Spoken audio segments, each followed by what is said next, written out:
why then, other than petrol panic and pandemonium? Yeah, well, it caused me some panic because there were no other stories in the newspapers. I had to scour the inside pages for a few other ones that aren't fuel-related. The first that sort of caught my eye was the Telegraph. The headline is "Lax middle-class parents are blamed for rise in pupils' wild behaviour." And it sort of makes it sound like we've got this feral youth within the sort of middle classes and they're causing trouble in schools. In fact, you read through the article, and the reason I picked it was because it's yet another one of those articles that explains just how bad discipline in schools is, both amongst middle class kids, it has to be separate distributed, but also amongst all kids.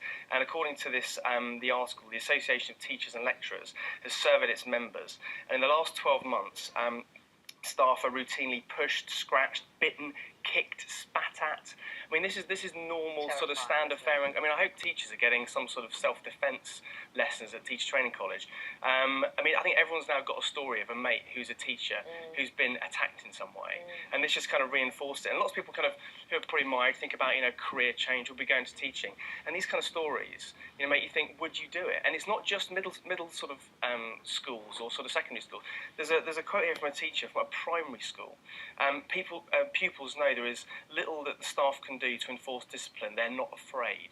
And you think in middle schools, maybe, but it's terrifying. You're talking about 6-year-olds. I know, it's terrifying. And it's interesting as well because I don't know, we're talking about Tottenham and the riots and how a lot of the blame is being put on parents and lack of discipline and troubled families there in poorer families, and now, you know, the same blame for middle class. I mean, you sort of think sometimes that your parents in from the sink estates and the really tough parts of the UK, maybe there's some problems there that the kids, you know, cause in class. But the idea that it's going on all the time is sort of a little scary. Teachers under enough pressure as it is. Yeah.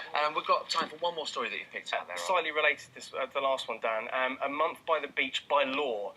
Russian legislators. Sounds great. I'll vote for that. Yeah, exactly. If you're 4 to 15, you might do, or if you're a parent, because of course your kids would be away at the seaside for 2 months. There's this idea going through the Russian Parliament that. Oh, it's Russia.